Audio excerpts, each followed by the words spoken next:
Bueno, buenas tardes. Vamos a empezar con el seminario de hoy. En esta ocasión nos va a hablar Gonzalo Gutiérrez del FAMAF. Nos va a hablar sobre estructuras graduadas sobre comología. Así que, adelante, Gonzalo. Dale. Bueno, muchas gracias por la invitación al seminario de teoría del I. Pido disculpas por la fecha y si es que me traumo un poco, estoy un poco nervioso, así que también cualquier cosa me preguntan y lo vemos, o sea, por si no estoy atento al chat. Bueno, tal como mencionó Cristian, yo voy a hablar un poco acerca de estructuras graduadas en comología. Esto forma parte de mi trabajo de doctorado.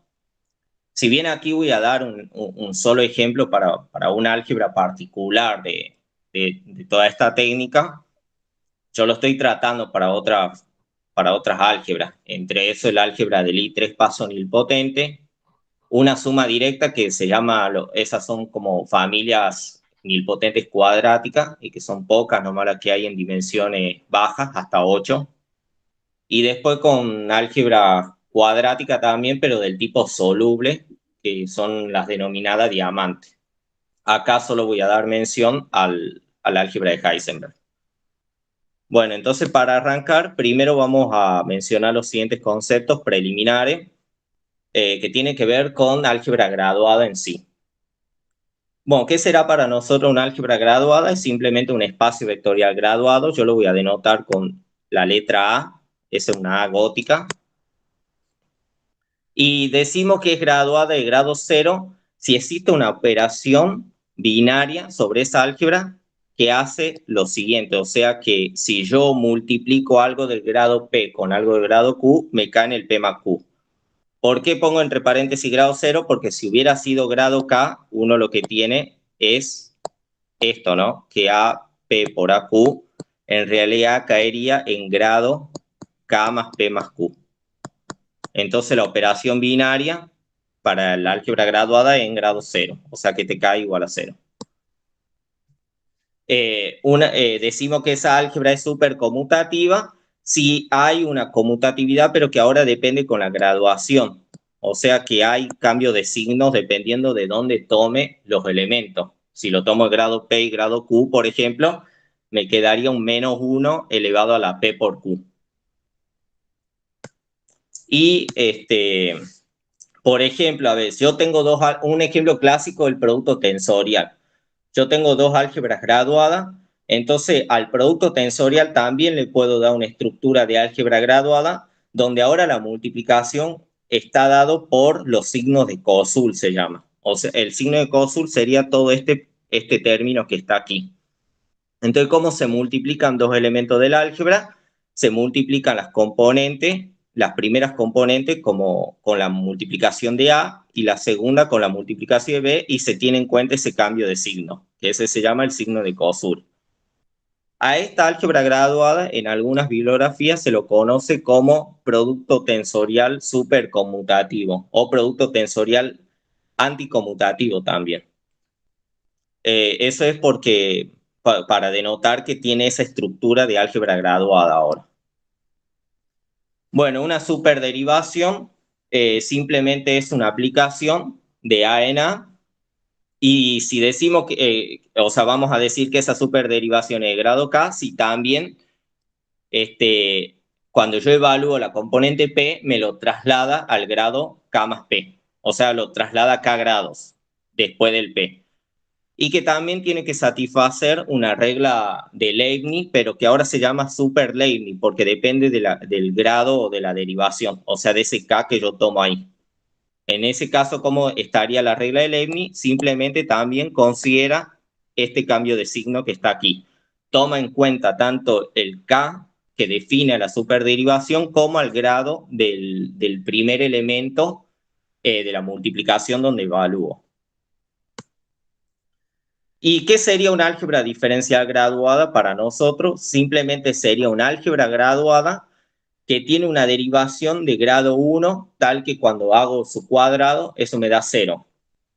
¿Por qué tomo de grado 1? Porque yo estoy interesado en definir la cohomología, pero también se puede tomar una una derivación de grado -1 que pide lo mismo, o sea que el delta cuadrado también igual a 0, pero en ese caso uno lo que después termina definiendo es la homología.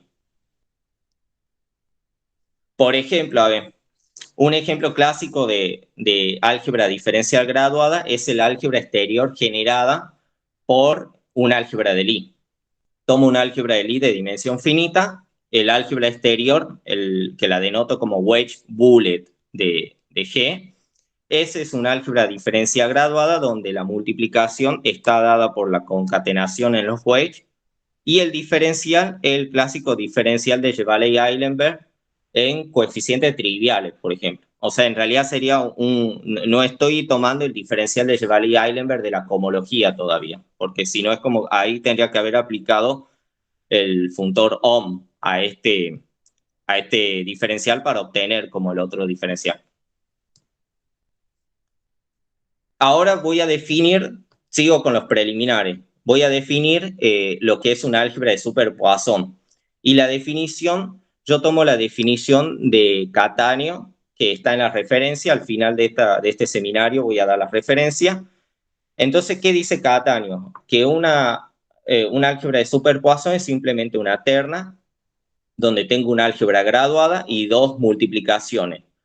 La primera multiplicación es superconmutativa y de grado 0, y la segunda multiplicación yo generalmente la llamo corchete. Si bien uso la notación de llave, en realidad es un corchete, solo que acá se denota con la llave, el simbolito. Y ese corchete es un supercorchete de Lie que satisface estos tres axiomas. El primero es que es superconmutativo. El segundo, que satisface ahora en álgebra de Lie, uno conoce como la identidad de Jacobi. Acá lo que tenemos es un super Jacobi de grado n. O sea, aquí en realidad lo que tendría que haber dicho es que un álgebra de super Poisson de grado n, porque depende, fíjense que hay un n en el signo, entonces por eso se tiene en cuenta ese n. Y el otro axioma es que tiene que ser el corchete una superderivación con respecto al producto superconmutativo, o sea, con respecto al producto punto del álgebra. Ahora, ¿qué es lo que pasa? En la terminología, uno a las álgebras de cero Poisson o a la super Poisson de grado 0, uno a esas las conoce como álgebras de super Poisson o álgebra de Poisson. Mientras que a las álgebras donde tomo el grado n igual a 1, esas son conocidas como álgebras de Gestern-Haber. ¿Está bien? Un clásico ejemplo de álgebra de Gestern-Haber, por ejemplo, es la cohomología de Cauchy. Y la cohomología de Chevalley-Eilenberg, que es la que yo voy a mencionar aquí, en realidad sería una álgebra de Super-Poisson. O sea, ahí el grado cambia. Entonces, ¿cómo voy a definir esa álgebra de Super-Poisson? Primero, definamos este C-bule-bule, que es simplemente hacer el tensor superconmutativo del álgebra exterior generada por el dual de un álgebra de Lie con respecto a su álgebra exterior. Entonces, ese C-bule-bule es una álgebra graduada superconmutativa donde el producto de grado 0 es dado nuevamente por los signos de Koszul. Fíjense que está este signo aquí. Ese es el signo de Koszul. Y el corchete de Super-Poisson es determinado por estos cuatro axiomas. O sea, no hay una formulita como esto así linda para el corchete Super-Poisson. Básicamente el corchete Super-Poisson cuando uno tiene que calcular es medio que tiene que ir como recursivamente desde los grados bajos hasta los grados altos. Y eso implica dificultad cuando uno quiere estudiar, por ejemplo, cómo son los Poisson en tal grado. Infelizmente tengo que calcular todos los anteriores. Esos axiomas, ¿cómo son? El primero, que si yo evalúo cosa del álgebra o cosa del dual, eso es 0. El segundo axioma es una superconmutatividad, o sea que el corchete de A con B es menos 1 elevado al grado de A por el grado de B más 1 por el corchete de A. El tercero es que el corchete es una superderivación con respecto al producto de grado 0. Y el cuarto, que si yo evalúo, este es útil también porque de ahí es donde empiezo. Empiezo y después empiezo a subir hacia arriba. Que si yo agarro una cosa del dual con una cosa del álgebra, es la evaluación.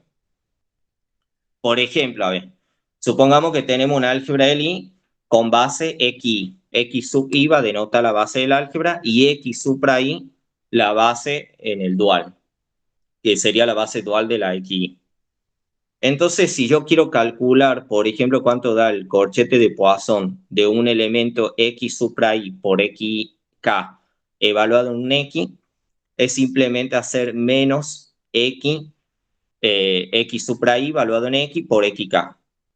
Del mismo modo, si tomo ahora una cosa del wedge 2 del álgebra, del wedge 2 del dual, y le evalúo en un x, eso es como el xk valuado en x por xi menos xi valuado en x por xk. Y así voy calculando corchete de Poisson a medida que voy subiendo los grados. Por ejemplo, esto sería una cosa de grado 3 ahora y hago la misma tarea. Voy aplicando este axioma para bajar los grados hasta llegar a algo de este estilo o algo de este estilo para ver qué expresión me da. Y en ocasiones se aplica la conmutatividad porque necesito que sí o sí quede como la multiplicación en la primera componente, porque así es como está definido ese axioma. Puedo definirlo de la otra forma, pero habría que cambiar el signo de cósul. Bien, ¿qué cumple esta superálgebra, el C-Boole-Boole? La primera cosa es que si yo al corchete del álgebra de Lie lo denoto ahora como un elemento, o sea, este C sería mi corchete del álgebra, pero ahora yo lo voy a ver como un elemento aquí, en el 2,1, porque aquí es donde viven las dos formas alternantes, ¿está bien? Entonces, si yo defino esta operación, que sería el corchete evaluado en C, eso lo que me da es, a menos de signo, el diferencial de Chevalley-Eilenberg, el diferencial en el C-Boole-Boole. O sea, el diferencial de Chevalley-Eilenberg. ¿Y por qué uso esta forma? Porque es una forma también que me ayuda a después ver el pasaje de las operaciones. El producto es el producto conmutativo de grado cero en el cociente pasa al producto copa. Y el corchete de Super Poisson también pasa al cociente porque se verifica Super Jacobi. O sea, esto ayuda a hacer un poco de cuenta solo para ver ese pasaje. Si no, también uno puede ver que el diferencial conmuta con cada una de las operaciones y por lo tanto pasa al cociente también. Y de este modo, entonces, ¿qué uno tiene? Que el H-Boole-Boole, o sea, la cohomología entera, que es la suma directa de los HP de G con coeficiente en el lambda Q de G, también hereda la estructura de Super Poisson, donde la operación de grado cero, o sea, el producto conmutativo de grado cero, se lo conoce como producto copa. Este sería el producto copa. Y el corchete de Poisson se lo sigue llamando corchete de Poisson nomás. No hay un cambio de nombre ahí. Entonces, esas dos operaciones, por ejemplo, bueno, si yo evalúo cosas de grado PQ con RS, ahí lo que explicito es a dónde va a caer en las cohomologías que corresponden. O sea, ahora estamos tratando entonces con esta superálgebra de Poisson. Esa superálgebra de Poisson tiene subálgebras. Esas subálgebras distinguidas que la voy a mencionar aquí son las siguientes. Voy a hacer un dibujito como para que se entienda un poco mejor. Uno lo que tiene es que el H-Boole-Boole lo puede ver como una matriz de este estilo. Así, por ejemplo. Donde imagínense que las filas son los grados P y las columnas, quiero decir, son los grados P y las filas los grados Q. Entonces, el H0 punto sería este que está acá, y el H.0 sería ese, que es la cohomología coeficientes triviales. Entonces esas dos son subálgebras de Poisson, abelianas con respecto al corchete de Poisson. ¿Está bien? O sea, si yo agarro y corcheteo con esa llave, cosas de aquí o de aquí, eso se me anula. Pero otra subálgebra distinguida que tenemos es esta, la de tomar el H00, el H11, el H22 y así hasta la dimensión del álgebra. Esa es la que se conoce como la diagonal, que la voy a denotar con un H diag abajito. Y otra que también tenemos, que contiene inclusive al H diagonal como subálgebra de Poisson, es con Leandro le llamamos a esta la par. ¿Por qué? Porque justamente sumar los grados, o sea, el grado total que es P más Q, te da un múltiplo de 2. Y que básicamente es como que tendría una pinta de este estilo, como que va subiendo, o sea, serían como las super diagonales y subdiagonales, pero de 2 en 2. ¿Está bien? Esa también contiene la diagonal como subálgebra. Gonzalo, una Sí, pregunta. sí, Esa, sí. la C bullet bullet, es, es un complejo, no, no es un bicomplejo, sino es, no sé, solo Claro, tiene una exactamente. derivación, tiene dos Ese sería derivaciones. un... te escuché medio cortado, ¿puedes repetirlo, Cristian? Que si tiene una derivación o tiene dos derivaciones. No, tiene una derivación, la de Entonces, Jevaley-Eilenberg. bien, ah, bien. La Entonces, ese la es que un, tomamos es esa nomás, la clásica. bien, ok. ¿Es esa o sea, eso es lo más o menos que me preguntaba Sí, y después la llave con la C adentro, eso sería una, la composición de los dos corchetes. este que está acá? Sí, Ese que está ahí es otra forma de ver a esa derivación que vos mencionás, o sea, el diferencial de Jevaley-Eilenberg. ajá. Ese C o sea, el C con el corchete es exactamente, salvo un signo menos, al diferencial de Jevaley-Eilenberg. Eso se evalúa en tres lugares, tiene tres entradas. Eh, no, o sea, lo podés evaluar en toda la, o sea, ver cómo, si lo pongo aquí. Dale, escribir, por favor. O sea, lo que yo tengo es esto, ¿no? El C, por ejemplo, lo voy a denotar,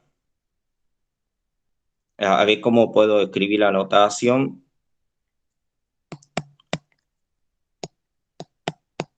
Sí, Bueno, vos tenés ahí supongamos un... así, ¿no? Sí, Weight xk. Bueno, aquí o sea, tensor, algo acá, por ejemplo. Tendría que haber elegido otra letra y uno ajá, hasta un IQ. Así, por ejemplo. ¿Está bien? sí, Entonces, ¿esto qué me quedaría? Me quedaría, voy a hacerlo así, no más, menos, sí, sí. porque va a haber una cosa ahí. Sería el C en X1, wedge, así hasta XK, más bueno, acá un más menos en realidad, porque Sí, sí. también hay un menos A un 1 signo, elevado sí. a esa cosa que está ahí, por, bien, aquí me estoy olvidando algo, tensor, el I1, así hasta el IQ, y Ajá. ahora sí, el más menos, ese, y lo mismo, me quedaría un X1 hasta un XK, producto copa voy a usar porque te puede dar un funcional ahí, entonces Ajá. necesito el producto copa del el C, eh, ay, a ver, del C evaluado en los I. Ahora, ¿qué es lo que podés ver? Que este término que está aquí, ese que está ahí, sería el diferencial de Jevaley-Eilenberg con, eh, con coeficiente trivial.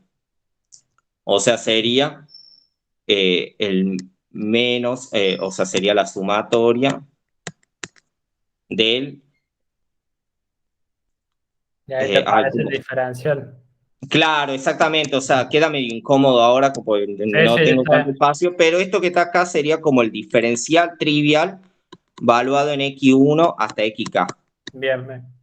Y el otro que está ahí abajo, es que ya casi ni se nota, ese sería el diferencial en el grado cero, pero te acuerdas que el diferencial de Rayleigh-Eilenberg tiene como dos partes. Tiene una parte que sería como el phi valuado en el corchete xi con xj por el x1, sacar el xi, el xj hasta el xk. Ese sería justamente el diferencial trivial.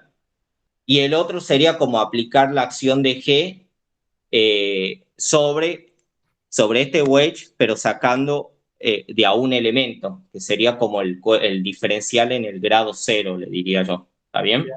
Ok. Es un poco largo, pero bueno, si querés después lo Ah, escribo está bien. bien hacia el final y ahí lo vemos. Está bien, gracias. Pero es otra forma de verlo al diferencial, este que está acá. ¿Está bien? Sí, sí, gracias. Bien, entonces, bueno, ahí lo que había mencionado era la subálgebra de Poisson, esa que la diagonal y la par son como las partes que más tratamos nosotros, que son interesantes. La diagonal fue una sugerencia de Farinati y la par fue una sugerencia de Leandro, y de ahí empezamos a estudiar un poquito eso.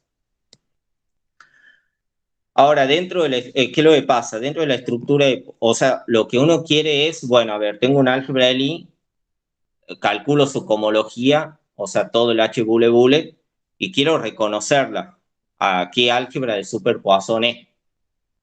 ¿Qué es lo que haría uno? Bueno, una forma es calcularte todos los corchetes y todos los K-product en cada clase de cohomología, y después reconocerlas, y con eso vas a tener una tabla de multiplicación grande, y de ahí fijarte si logras reconocerla al álgebra.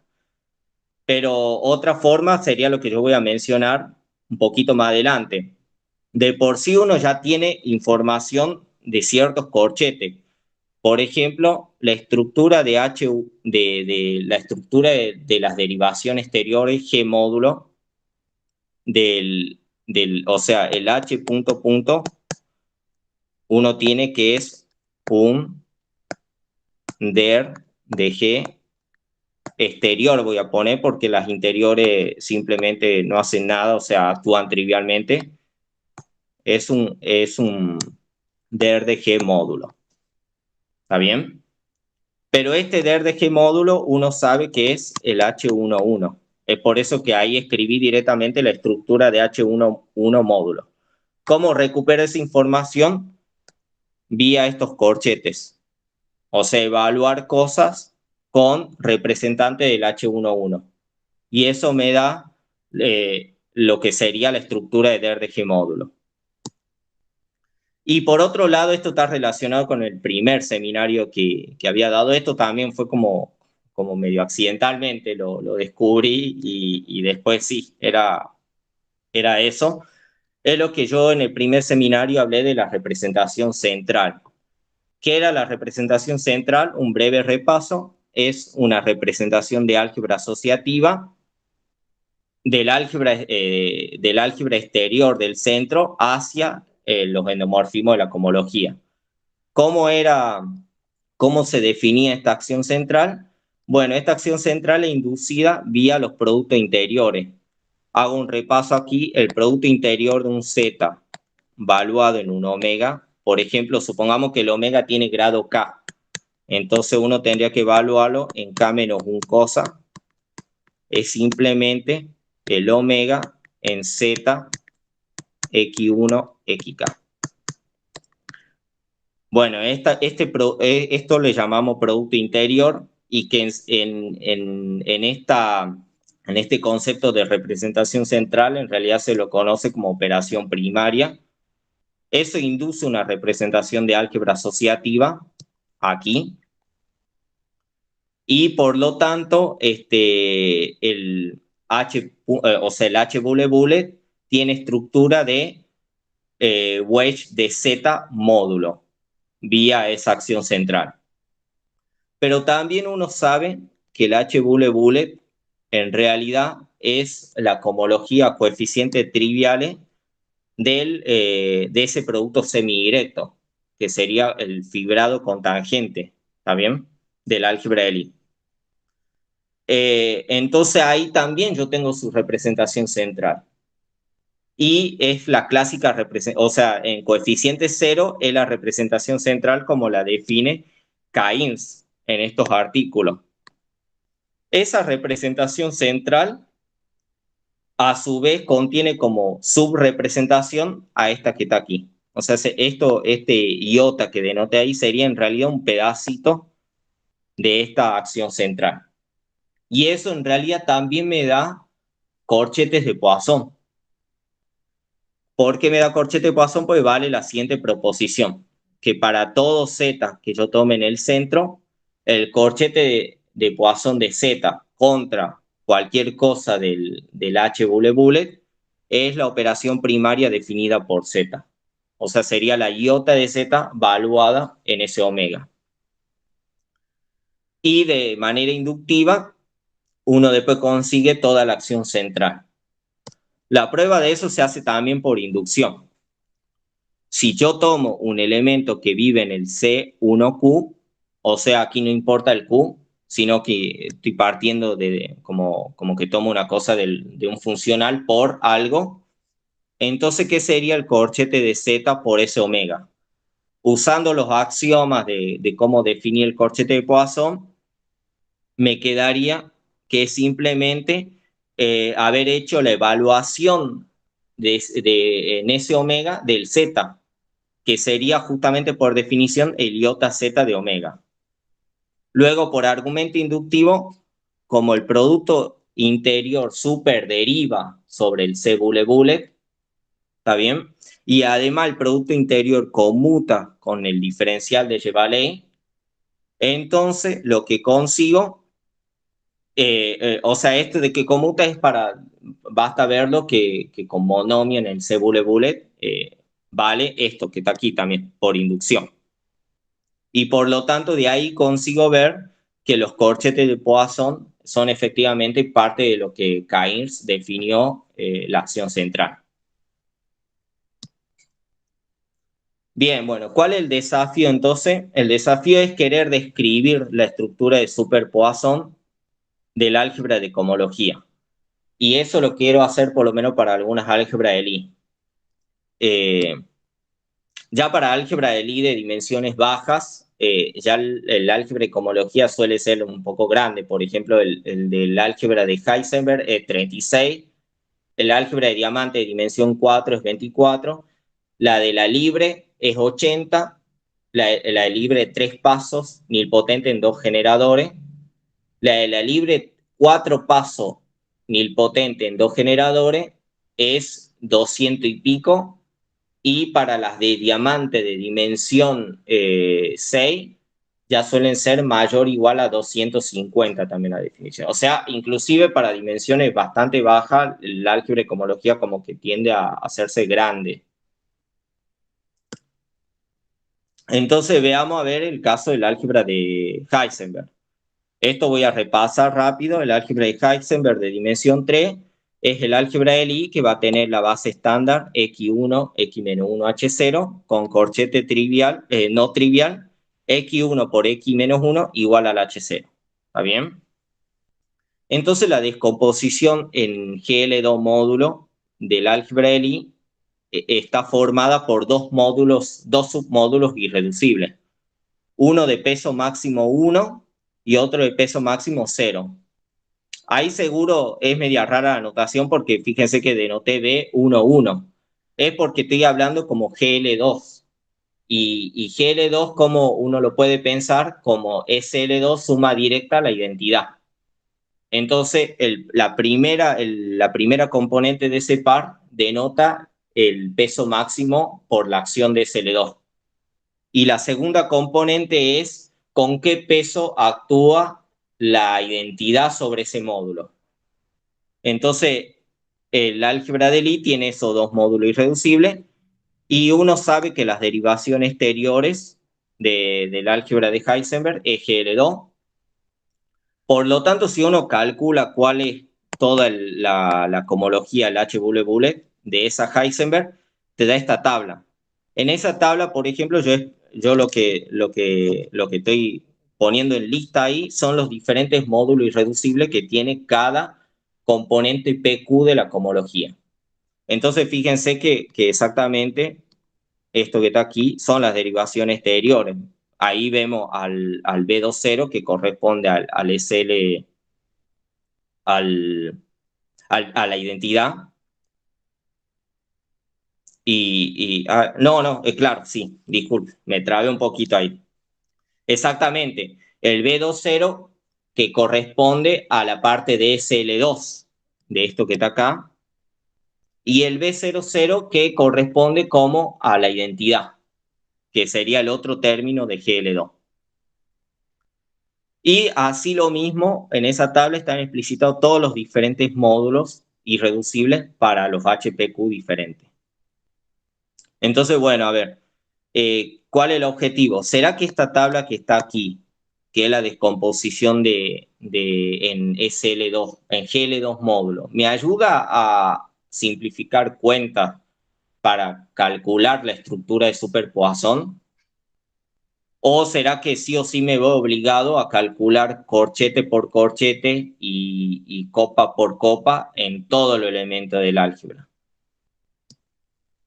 O, bueno, a ver, ¿qué es lo que quiero decir con el comentario anterior? Yo tengo una álgebra A de dimensión finita con base E1, EM. O sea, la dimensión del álgebra M, y uno hasta puede pensar que M es chiquitito ahí. Entonces uno, ¿cómo describe la estructura de esa álgebra A? Vía sus constantes de estructuras. O sea, estos gamma y JK, que te dice cómo es el producto del álgebra. ¿Está bien?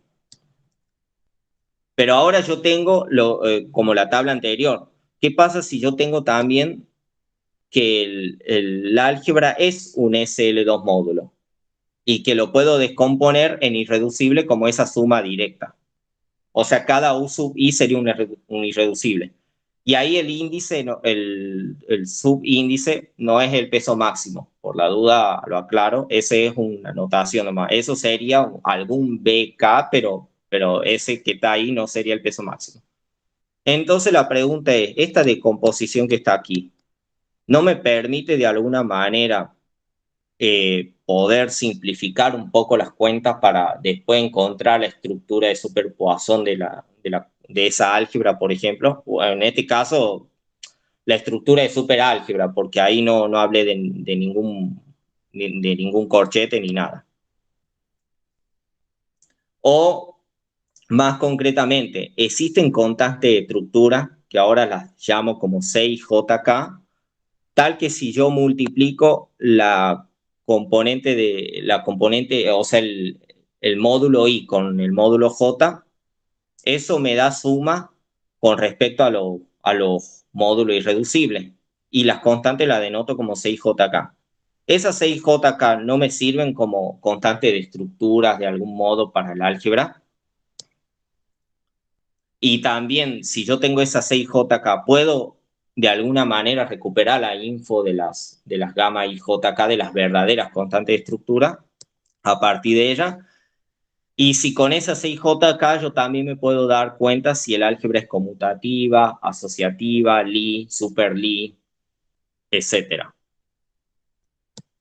Bueno, en un principio, si yo solo calculo las 6JK, que solo proviene de haber multiplicado el dominante con dominante, o sea, cada uno de estos módulos está representado por su vector dominante. Si yo calculo solo el 6JK de haber multiplicado el dominante de este con el dominante de ese, eso no me alcanza. Necesito un poco más. Y eso para ese poco más está relacionado con la decomposición en Clebsch-Gordan. O sea, necesito calcular también productos usando los dominantes de Clebsch-Gordan, que proviene de hacer, de ver la decomposición en irreducible de ese producto tensorial. Por ejemplo, a ver, esto es un ejemplo rápido. Supongamos que tengo un álgebra que es un SL2 módulo que está formado por dos módulos irreducibles, un B2 y un B0. Entonces, las constantes C y J serían dadas así, de este modo. multiplico el B2 con el B2, el B2 con el B0, el B0 con el B2 y el B0 con el B0. Y ahí tengo las 6J que mencioné. Bueno, esas ecuaciones que están ahí, eh, definen alguna estructura sobre el álgebra, digo, esas ecuaciones que da la estructura del álgebra. Podemos de alguna manera, o sea, con eso, podemos darnos cuenta a cuál 6J corresponde GL2, a cuál corresponde, por ejemplo, este producto semidirecto, o el lado asociativo, o si, por ejemplo, es las matrices de 2×2, y así. O todavía, esta es otra pregunta, si yo tuviera un álgebra que tan solo estaba formada por un único módulo irreducible. ¿Está bien? Y tal que si yo defino el producto de este modo, o sea, el BM por el BM igual al BM. O sea, aquí la constante de estructura es como que fuera 1, por ejemplo. Un 6J, ahí puse un 6JK igual a 1. Entonces eso que está ahí, ¿es alguna álgebra asociativa de Lie o lo que fuera? Super Lie, Super Poisson, o sea, ¿es alguna álgebra? Esa es la pregunta. Bueno, ¿qué es lo que pasa? Si uno hace la descomposición en Clash-Gordon del producto BM por BM, recuerden que la descomposición en Clash-Gordon agarra el B, M más M, y va disminuyendo de 2 en 2. O sea, BM más M menos 2, menos 4, y así hasta llegar al módulo de la diferencia, que en este caso sería 0. O sea, hasta llegar al B0. Entonces, para que el BM caiga en la descomposición de Clash-Gordon, necesito que el M sea par, porque en el impar no va a caer. Por lo tanto, la pregunta esta que hice aquí solo tiene sentido cuando el M es par. Y de hecho, si M igual a 0, uno lo que obtiene es que el álgebra es el propio cuerpo.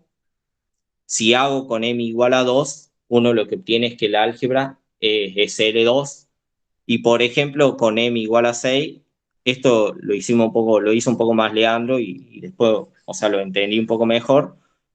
Con M igual a 6, por ejemplo, que de dimensión 7 te dan los octoniones imaginarios. ¿Está bien?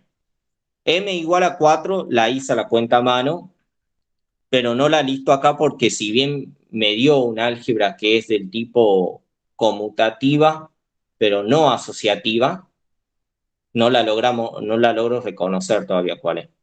Estas ya fueron reconocibles.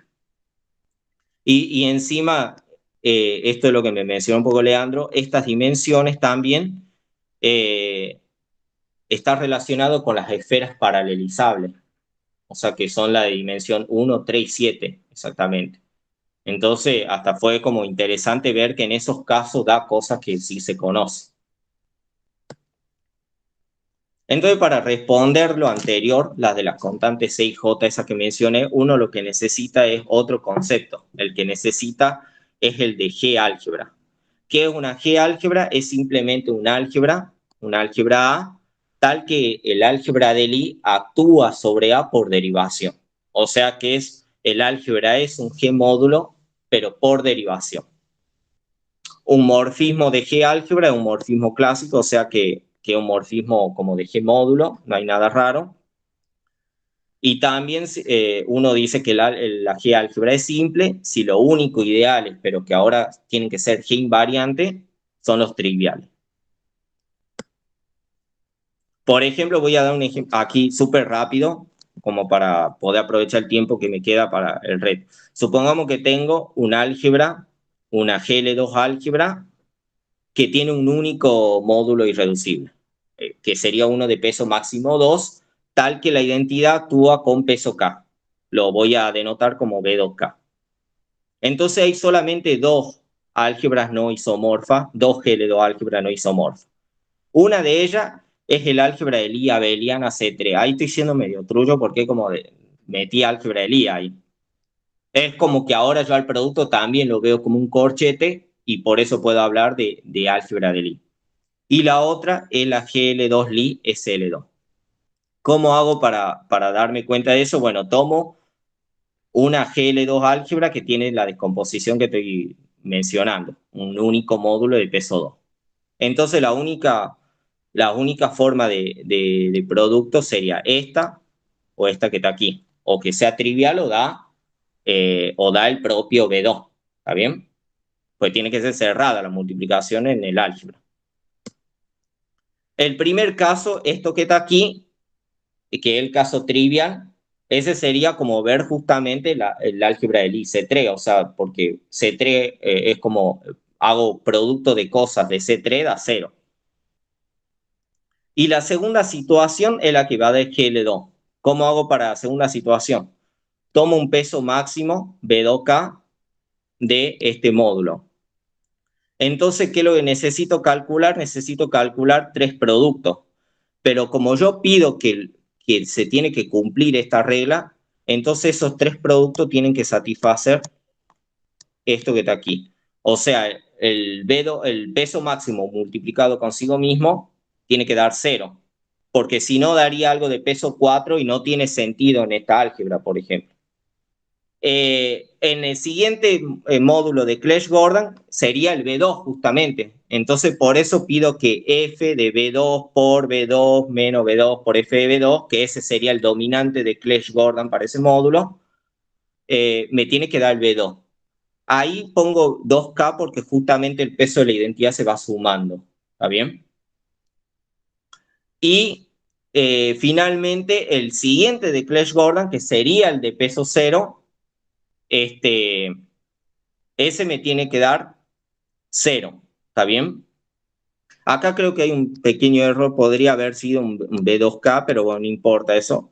Si no, piénsenlo como SL2 directamente, no hay problema. Bien, entonces, ¿qué es lo que pasa? Si yo agarro ahora la acción de SL2 y estas reglas que yo definí aquí, uno lo que obtiene es con las reglas con la acción de SL2 y eso, la siguiente tabla de multiplicar, que es esa que está ahí, ¿ven? Y es justamente esto lo que me da isomorfa a una álgebra de Lie a la tabla de SL2. O sea, esa tabla es la tabla de SL2. ¿Está bien? O sea que efectivamente la única forma es o SL2 o el abeliano. Y no hay otras más. Y uno, bueno, puede hacer lo mismo con el B4, con el B4, que como mencioné, si hago lo mismo el B4 con el B4, obtengo la tabla de un álgebra que es conmutativa, pero no es asociativa. Y con el B6, que es el de los octoniones. Bueno, ahora sí pasemos, por ejemplo, a la Disculpa, parte... ¿Sí? entonces la primera definición de G álgebra que habías dado, no pedís que sea asociativa, sino que sea una álgebra. Y una Ah, álgebra. Claro, exactamente. En la definición pura, inclusive en la definición pura de, ahí, a ver dónde está, aquí, ¿no? ahí. En la definición pura de G álgebra, inclusive no se pide que sea grupo de Lie, no se pide que sea álgebra de Lie, se pide que sea un grupo. La definición de Alexander Trull es para grupos, ¿está bien? O sea, Fermonoide. es inclusive hasta mucho más general. Sí. Lo que pasa es que aquí yo ahora la estudié para álgebra de Lie. ¿Por qué? Porque si uno tiene que un grupo, por ejemplo, supongamos que tomo en lugar de un grupo de Lie. Ese grupo, ¿cuál es la definición de G álgebra con G grupo? Es un álgebra tal que el grupo actúa por automorfismo. ¿Está bien? Sí. Entonces, ¿por qué ahora se pide en el álgebra de Lie por derivación? Porque si ese grupo en particular fuera un grupo de Lie, vía el exponencial del grupo de Lie, uno lo que consigue es que el álgebra de Lie asociada a ese grupo de Lie tiene que actuar por automorfismo en el álgebra. ¿Está bien? Sí, sí. Entonces, la definición es, para álgebra de Lie, es por derivación. Y tal como mencionaba vos, Cristiano, o sea, en esto no pedimos nada, solo pedimos que sea álgebra, ni siquiera Ah, asociativa, ni nada de eso. ok. Bien, ahora Hay una más, creo, ¿no? Ahí está. Bueno, ahora sí volvemos a la diagonal, porque ya tenemos una herramienta, la herramienta de la G-álgebra. Y en este caso, para el H1, como es un GL2 módulo, tendríamos la de GL2 álgebra. Aquí volví a listar cuáles son los módulos irreducibles, o sea, los GL2 módulos irreducibles de la diagonal de esta álgebra de Heisenberg. Estaría conformada por esos 6 módulos irreducibles. ¿Está bien? Por la duda, estos dos que están acá corresponden al GL2, o sea, porque eso es el H11. Entonces, tal como hice con el ejemplito del de peso 2 que había dado anteriormente, hago lo mismo acá. Por ejemplo, yo puedo elegir vectores dominantes de peso 0 y de peso 2 en cada grado, en cada grado PP, que lo denoté ahí, tal que las reglas de producto están dadas de esta forma. ¿Está bien? ¿A qué la regla de producto? A que aquí los coeficientes, fíjense que son todos 1. Porque si no fueran 1, yo puedo tomar un múltiplo de ese dominante que sigue siendo dominante y como que logro de alguna manera rescalar ese producto para que dé 1. ¿Está bien? Pierdo libertad en algunos dominantes, pero ya lo consigo a que todos esos coeficientes sean 1. Entonces, haciendo el mismo jueguito que hice con el de la GL2 álgebra, el de ahora aplicar la acción de GL2 o de SL2, en estas reglas uno consigue todos los productos. El B11 con el B12, o sea, todos contra todo en la tabla que corresponde a esta. ¿Está bien? Y uno lo que consigue, entonces, es esta especie de tabla de multiplicar de módulos ahora. Voy a explicar un poquito qué significa esta tabla. Quiere decir que si yo, por ejemplo, tomo este módulo, ¿está bien? Acá solo estoy estudiando el CAP-product, por eso lo denoto acá con este. Entonces, si yo agarro ese módulo y hago el CAP-product con este, por ejemplo, me cae en este módulo.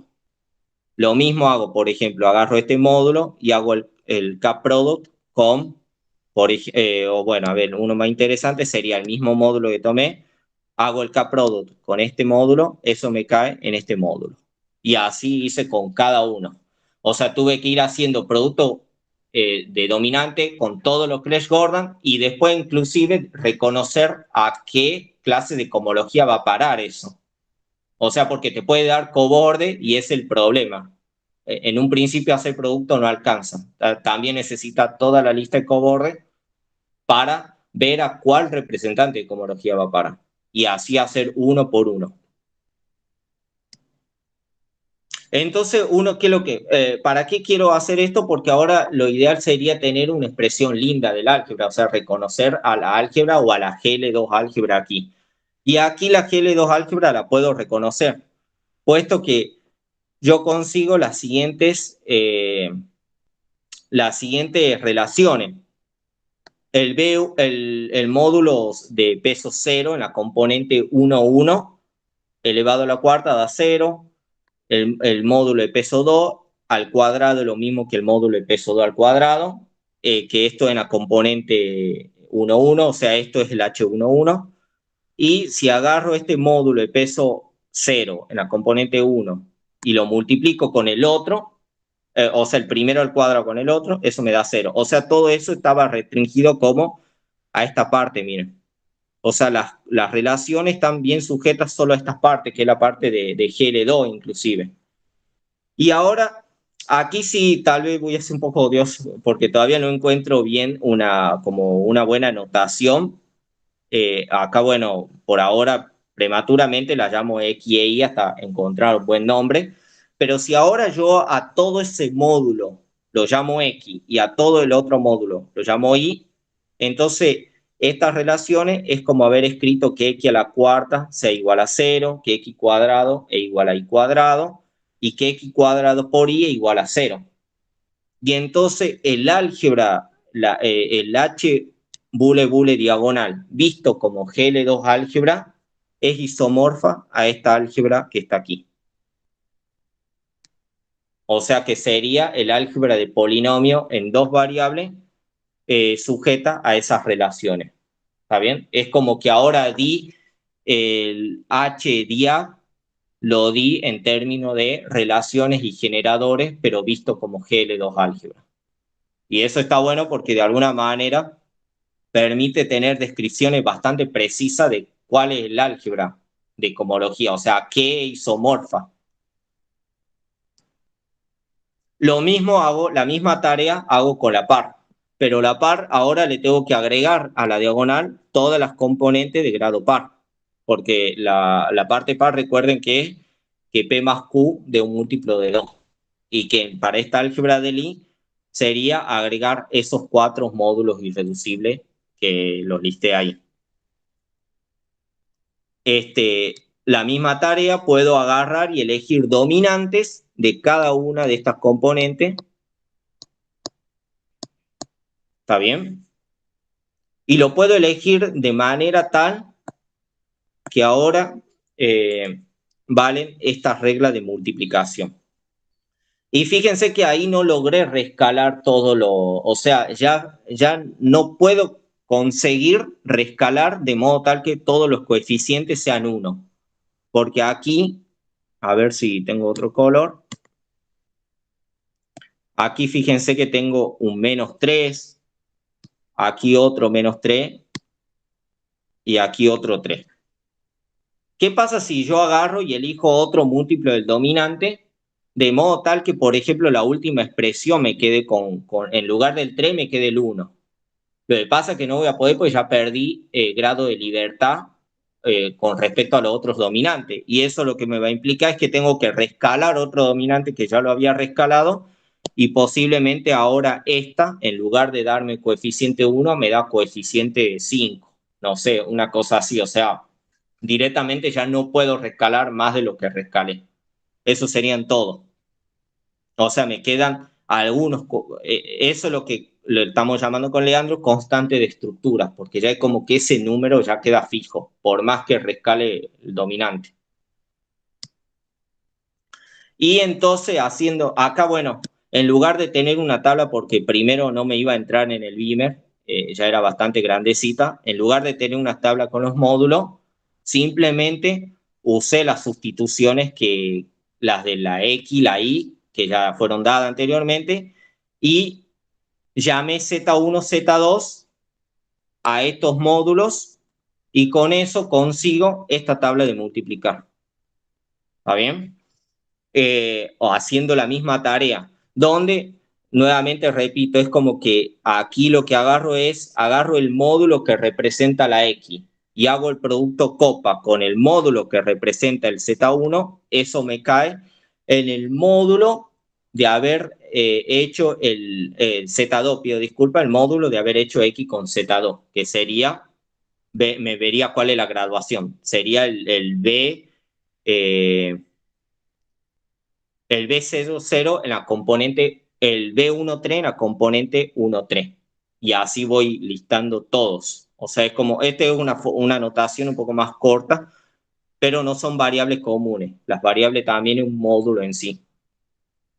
Pinté con colores porque fíjense que la tabla, o sea, esa tabla, ¿qué es lo que representa? La tabla representa un producto copa.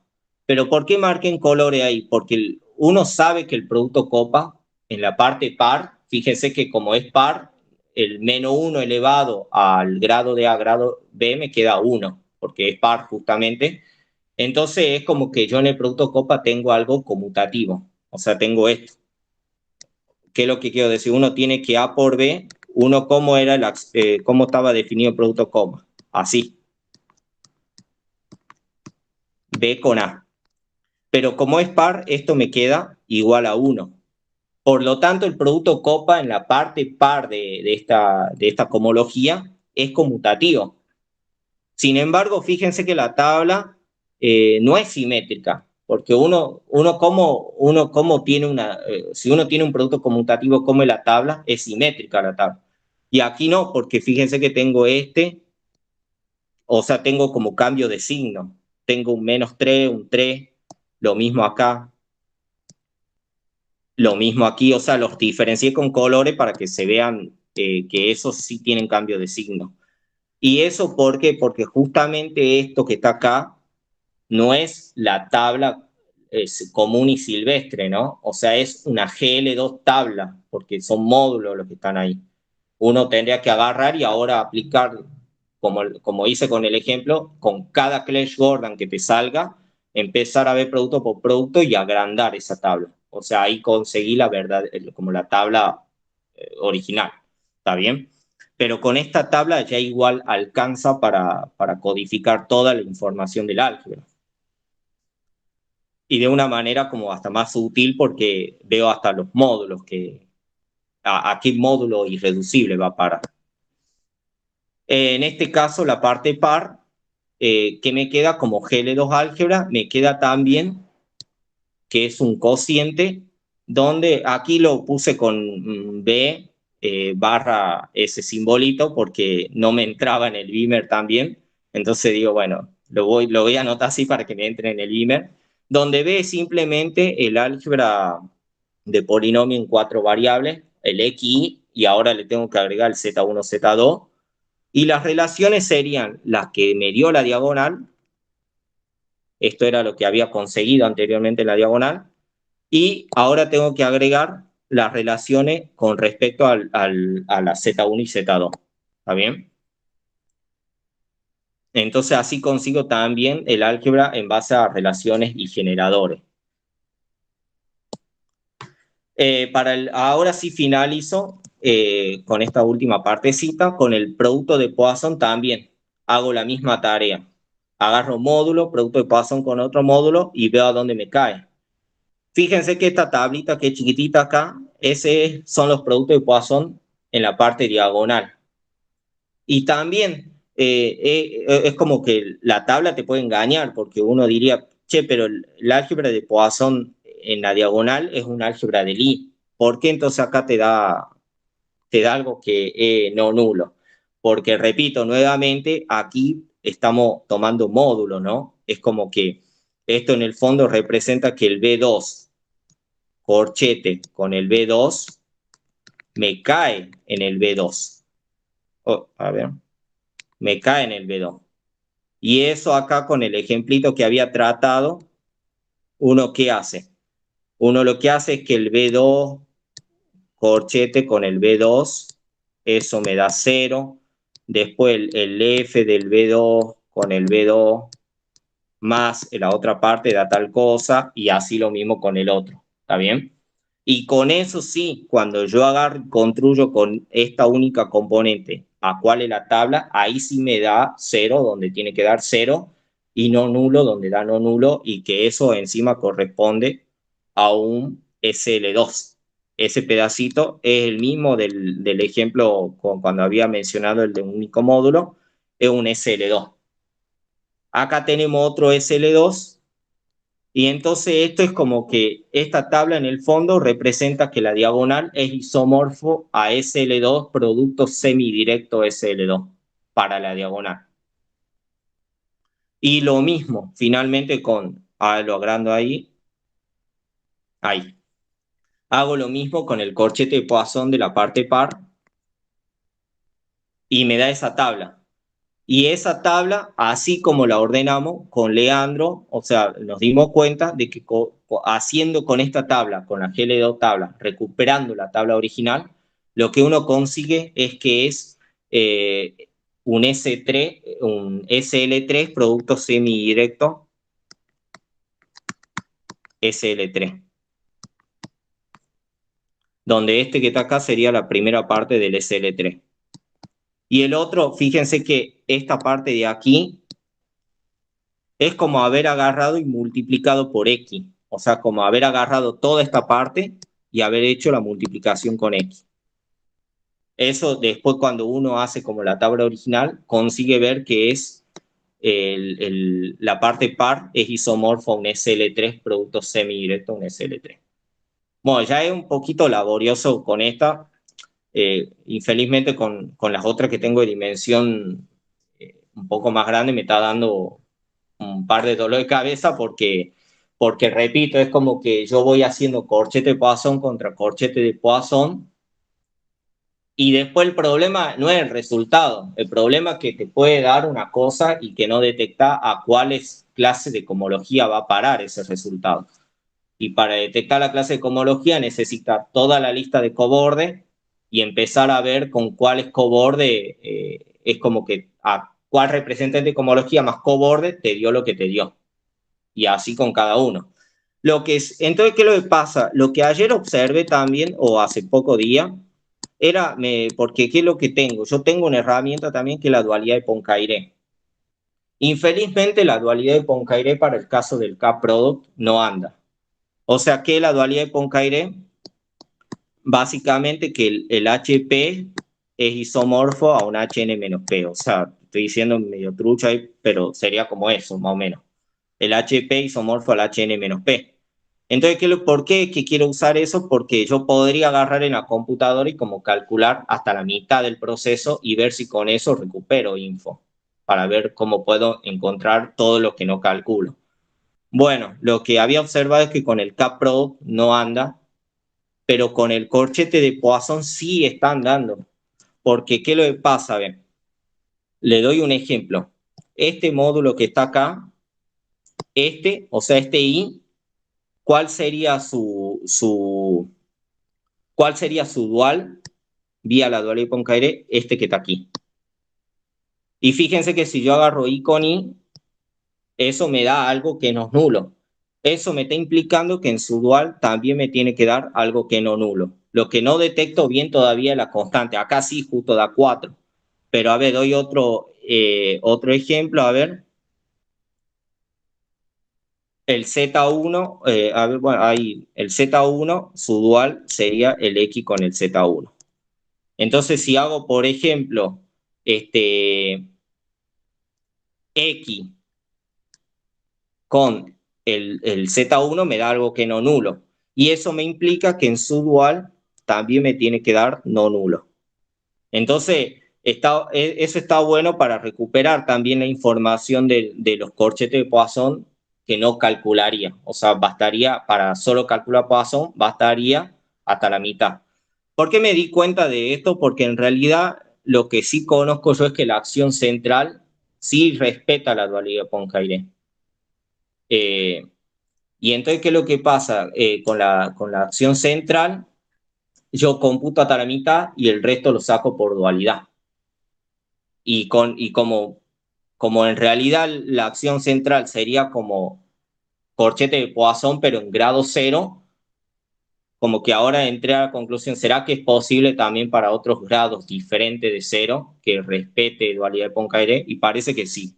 No consigo probarlo en forma general, pero parece que están dando eso. Y creo que, a ver. Bueno, y estas son las referencias. No sé si me pasé el tiempo, pido disculpas si me pasé ya. Y eso Justo. sería todo. Bueno, gracias, Gonzalo.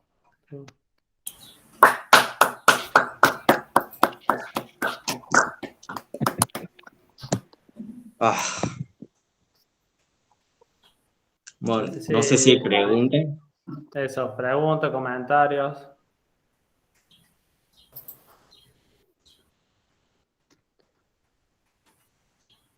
Hay en este caso las H, esa, la parte par y la diagonal, esas sí son álgebras asociativas, Claro, ¿no? sí, eso sí. De hecho, son o sea, son álgebra de Lie común y silvestre, porque ahí es como que O el son cambio de álgebras de Lie o signo. son asociativas.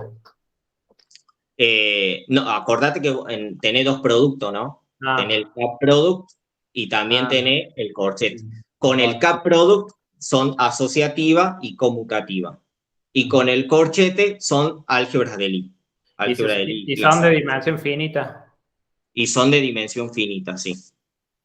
Son de dimensión eh, un poquito más de 30. No, a ver, sí, por ahí más o menos. O sea, por ahí más o menos es. Pero esas sí son asociativas y de Lie. O sea, Álgebras. o sea, ahí ya la estructura de Super-Poisson como que se vuelve un álgebra de Lie porque no hay cambio de signo, queda como la Lie clásica nomás. Ujú. Y no hay nada como una bases PW o algo así para esas H. No, vos sabés que también eso es como que buscaba así algunas técnicas para calcular y de hecho algunas cosas, por ejemplo, de la diagonal, eso son cosas que me había, bueno, Leandro como que, o sea, son cosas que me ayudó un poco Farinati, Mm, así como que él dijo, fíjate si puede entender algo de la diagonal para... Es curioso porque ponele como estoy diciendo, a ver, eh, más allá de los ejemplos más, o sea, es como decir, el álgebra de Hochschild o el álgebra de esto ya son de Poisson, pero conocerle la estructura como que no vi tanto, no vi trabajo de hecho, entonces es curioso que no los haya. Y la otra es que el concepto de G-álgebra quedó como medio abandonado. Los artículos que me encontré son como ya del 80 por ahí, y fueron, o sea, se usó como para estudiar otras cosas, el concepto de G-álgebra. Es raro porque es como que quedó ahí abandonado ese concepto y de suerte ahora como que lo aproveché para ayudarme a ver esto y por eso que con Leandro él quería ver cómo podría hacer esas constantes 6JK cuando vos tenés un único módulo irreducible que lo multiplicás con el mismo, ujú. porque no hay un teorema que te diga cómo son esas 6JK Claro, y claro, que con eso. eso, Una ¿cómo? clasificación de la G-álgebra, eso no se conoce. Claro, no Pero hay. hay un comentario, eso, las G-álgebras, o sea, nosotros estamos acostumbrados a verlas porque son álgebras en una categoría tensorial. No sé, cuando veamos álgebra de Hopf, vemos álgebra sobre álgebra de Hopf, y en particular, las G-álgebras esas sería un caso particular, sería como ver las Claro. álgebras en la categoría de álgebra de Lie. No sé si te sirve buscarla de esa otra forma, ver algún resultado. O sea, tendría que buscarlo como Álgebras en categorías tensoriales. álgebra en categoría tensorial. Bueno, a ver, eso está bueno, a ver, para ver si logro pescar algo así que me ayude también, como con estas cuentas. Sí. O sea, pues casi todas las cuentas que hice con los ejemplos, lo hice a mano. O sea, era como agarrate y Sí, sufrí a mano. me recuerda mucho los problemas que también trata Fernando, lo de poner calcular álgebras de Nichols, es también ahí buscar álgebra y tratar de ver cuáles son las relaciones. Uno tiene los generadores, pero no sabe las relaciones. Y tratar de, Claro, y en particular las álgebras de Nichols también son, como en el caso tuyo, satisfacen una dualidad Poincare. claro, pues sí, también eso sí me había topado una vez, como el concepto de dualidad de Poincaré. Creo que en Hoff también se ve, ¿no? En Hoff y en Ujú. Nichols lo vi. Existe como esa dualidad en esos términos, ¿viste? Lo curioso es como digo, ¿no? O sea, para el cap product realmente no, o sea, la misma esta, la Heisenberg esta que puse ahí, no hay una dualidad de Poincaré en el cap product. Ah, Si vos ves la de vuelta a la tablita, te vas a dar cuenta de que podés tener cosas o sea, si agarro algo del HPQ con el HRS y me da no nulo, y después identifico cuál es el dual del RS y hago el HPQ con el S dual, del dual del Poincaré, le llamemos, me da nulo. Pero en el ajá. corchete no, en el corchete sí está respetando de que si da no nulo, en su dual de Poincaré da no nulo también. Eso sí lo logré rastrear. No sé por qué. Eh, no, o sea, también es como que me lo encontré de manera accidental haciendo cuenta a mano, ¿viste? Ujú. Eh, y con la libre, bueno, también la libre tiene un poco más de módulo. Ahí yo creo que como mucho llegaré a hacer la diagonal nomás, porque ya es grande la diagonal. y lo curioso que después para más dimensiones, ya la compu también se me queda corto porque, repito, el problema es que no solo necesito la dimensión de la necesito todo, necesito representante y necesito hasta los cobordes, porque es la única manera de hecho, la acción central es es como, no hay una manera inteligente de calcularla, porque vos aplicás la acción central en un representante, eso te da una cosa, y que ahora tenés que detectar cuál es el representante que da esa cosa. Y a veces te da suma de varios cobordes, un múltiplo Claro, o también. si te aparece un simple varias veces, repetido en la suma directa, ahí también tenés otro problema. Ese es el Claro. problema que tenés. Y ese también es otra, sí, lo que vos dijiste, o sea, que las que tratamos son libres de multiplicidad todavía. Eso. Porque si vos tenés algo, de hecho eso es lo que me pasó y no me había dado cuenta. Hice un álgebra, la libre 3-2, suma directa un C, o sea, una parte abeliana. Por suerte ahí tengo libre de multiplicidad, pero que se comporta, no tengo libre de multiplicidad, pero se comportaba bien. Pero ahora hago con C2 y ya no, se me va todo, es como, no hay una manera inteligente de ordenar los representantes. Es como que te da cosas raras. Y en las diamantes hasta ahora, por lo menos la diamante de 4 y dimensión 6, en dimensión 4 la conseguí calcular toda, pero en dimensión 6 son familias, son familias biparamétricas. Es como que la D6, en realidad, ¿qué sería la de diamante? Sería la Heisenberg de dimensión K, producto semidirecto, una identidad de tamaño K. Y esa identidad actúa con ciertas constantes, C1 y C2, sobre la Heisenberg. ¿Bien? Eh, entonces, si vos tenés como era que hice la cuenta ahí, claro, vos tenés, supongamos que el C1 igual a C2 te da cierta comología. Y si tenés C1 diferente de C2, te da otra comología diferente, pero sí es como que están clasificados, o sea, está como esas dos partes nomás, o que C1 igual a C2 y te da esta comología, o C1 diferente de C2 y te da otra comología. Es como estudiar dos casos, entonces, ¿viste? Sí, sí. Eh, Ahí lo estoy entendiendo, pero ¿qué le pasa a la compu cuando quiero calcular el weight? Ahí, ¿qué tengo? Tengo de dimensión 6, entonces tendría que calcular el H0, el H1, el H2, el H3 y así hasta el H6. La mitad del trabajo, ¿cuál sería? El H3, justamente. Cuando voy a calcular el H0, 1 y 2, ya hay una demanda de más o menos 3 horas de ejecución, 4 horas, y para el H3 hasta ahora no logro, no sé, tal vez debería optimizar un algoritmo o algo para que logre. Pero ¿por qué digo quería dualidad? Para evitar tener que calcular el 4, el 3, el 4, 5 y 6. ¿Está bien? Sí. Y lo malo es eso, que es como que el K-product no lo tengo y el corchete Poisson sí. O sea, podría conocer como la estructura de una operación, pero de la otra no. Me quedo corto. Y ya demanda ponele con la dimensión 6, intenté calcular todos los weights, lo había dejado 9 horas, pero no conseguí. O sea, No. no consigo calcular. O sea, lo malo es eso, necesito todo, ¿no? Todos los cobordes, los ciclos, todo. Y ahí es donde se muere la computadora, no sé, que te dan choclo de polinomio y listo. Eh, no, y bueno, y no creo que sea por falta de RAM, porque tengo dentro de todo un poquito de RAM ahí. Para mí es una cuestión de que realmente no puede. Bueno, muchas gracias, Gonzalo. Dale, no sé si Leandro quiere decir algo. O, No, muy bien, Gonza, realmente todo muy bien.